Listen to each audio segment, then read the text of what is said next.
Assalamualaikum warahmatullahi wabarakatuh. Salam sejahtera untuk kita semua. Hari ini kita akan membahas tentang mikroprosesor. Sebelumnya saya sudah membahas tentang mikroprosesor ini. Teman-teman bisa mengaksesnya di link description di bawah.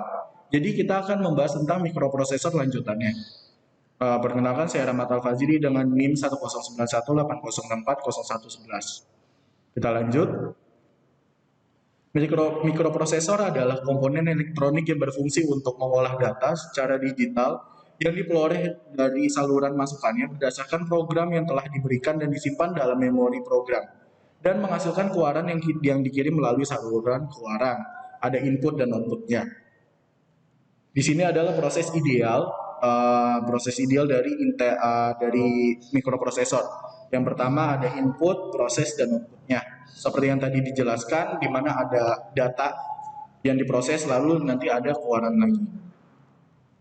Nah, sistem mikroprosesor pada kenyataannya tidak dapat bekerja sendiri, tetapi memerlukan beberapa unit-unit yang terpisah. Unit tersebut adalah CPU, memori, dan input-output. Komputer merupakan salah satu aplikasi dari sistem mikroprosesor. Nah, di sini kita bisa lihat si komputer ini adalah merupakan sistem mikroprosesor. Yang pertama ada input.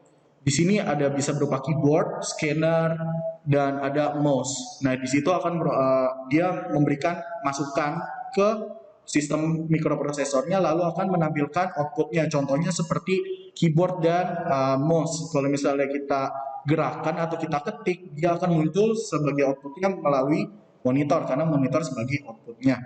Atau juga bisa kita men-scan sesuatu, lalu kita mencetaknya itu outputnya menjadi gambar atau cetakan berupa hard copy melalui printer. Kita lanjut sistem mikroprosesor. Nah, dari sini sistem mikroprosesor itu bekerja dengan dari input masuk ke prosesor. Nah, tadi kan mikroprosesor itu tidak berdiri sendiri. Nah, makanya dari situ juga ada kaitannya dengan memori. Mereka akan berproses di dalam situ lalu akan mengeluarkan keluaran berupa output yang diinginkan.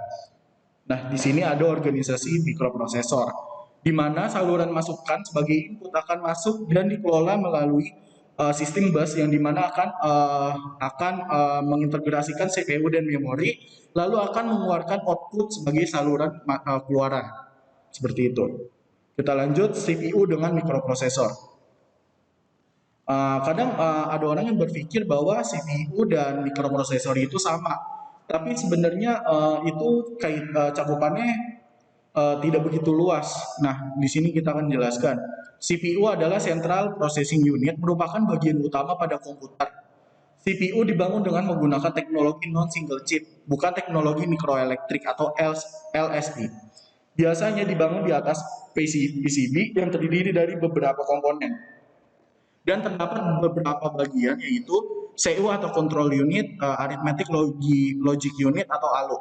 Secara organisasi, antara CPU dan peripheral atau peranti pendukung tidak menggunakan sistem bus, melainkan sistem bintang star, yaitu setiap peripheral dihubungkan dengan I/O input output tersendiri ke CPU. Lalu mikroprosesor. Mikroprosesor merupakan bagian utama pada mikrokomputer. Mikroprosesor dibangun dengan teknologi mikroelektronika dengan teknologi minimal LSI (Large Scale Integration), yaitu teknologi mikroelektronika dengan kepadatan yang besar sehingga mikroprosesor sekarang sudah menjadi single chip. Mikroprosesor sudah dilengkapi dengan CPU, array register, dan timing and control unit. Lalu, secara organisasi hubungannya antara mikroprosesor dan peripheral menggunakan sistem bus yang terdiri dari bus alamat atau address bus, lalu bus data atau data bus, dan bus control atau control bus. Dengan sistem bus ini, setiap ekspansi piranti dihubungkan secara paralel dengan bus. Dengan sistem bus ini, mikrokomputer mudah diekspansi bagian perangkat kerasnya karena setiap piranti dihubungkan secara paralel dengan bus ekspansinya. Lalu penerapan atau implementasi mikroprosesor yang tadi kan kita udah jelaskan kalau di komputer seperti ini. Nah, kita akan menjelaskan implementasi mikroprosesor itu di alat-alat yang lain. Contohnya mesin cuci. Di sini ada implementasi mikrocontroller pada mesin cuci satu tabung. Terdapat beberapa mikrocontroller pada mesin cuci. Salah satunya ada Atmega 32. Di mana Atmega 32 ini berfungsi untuk mengatur lamanya keran air terbuka dan tertutup dengan nama waktu yang sudah ditentukan. Biasanya ini berfungsi untuk membuang air yang sudah kita gunakan untuk mencuci atau untuk nanti airnya akan digunakan untuk membilas.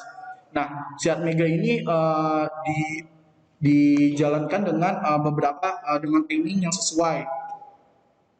Lalu di sini ada pemrograman. Konsep pemrograman itu ada loop, yaitu adalah suatu perulangan instruksi tertentu, ada label, suatu kata atau kode yang menyatakan suatu alamat, ada komentar, suatu kata atau kalimat yang digunakan sebagai penjelasan dari program. Sebenarnya konsep pemrograman ini juga masih luas banget. Gak cuma ada loop, label, dan komentar, masih banyak lagi. Mungkin nanti bisa dijelaskan di yang selanjutnya. Kita lanjut. Di konsep pemrograman itu juga ada flowchart, di mana ini adalah representasi grafis dari algoritma yang dinyatakan dalam blok fungsional dan garis yang menunjukkan proses dari program. Nah, teman-teman bisa lihat dari gambar yang terpapang di presentasi ini, dari mulai terus dia tuh flowchart itu punya ketentuannya masing-masing, misalnya bentuk bulat atau bentuk belah ketupat, bentuk kubus, atau bentuk yang bentuk kayak oval gitu. Nah, itu semua punya ketentuannya masing-masing, dipakainya seperti apa. Kalau misalnya kayak mulai itu kita harus pakai yang bentuknya agak oval, kalau proses itu kita pakainya yang kotak atau persegi. Dan kalau misalnya ada condition atau ada pernyataan yang kita butuh ini yes atau no, atau benar atau tidak, atau iya atau tidak, gitu bisa pakai yang bentuknya belah ketupat. Kita lanjut. AVR dan bahasa C. AVR dikembangkan secara khusus untuk dapat diprogram menggunakan bahasa assembly dan bahasa C. Sedangkan bahasa C adalah General Purpose Programming Language yang dapat digunakan dengan mikroprosesor atau mikrocontroller apapun sepanjang terdapat compilernya. Bahasa C menampilkan secara lebih mudah konsep tentang apa yang harus dilakukan oleh mikrocontroller komputer dengan teks yang biasa dibaca dengan mudah dan logis. Setelah menguasai bahasa C, secara umum kita dapat berpindah dari satu mikrocontroller ke yang lain dengan lebih mudah. Nah, lalu kita juga dapat menyusun program yang mudah dipahami dan dikembangkan dengan lebih cepat.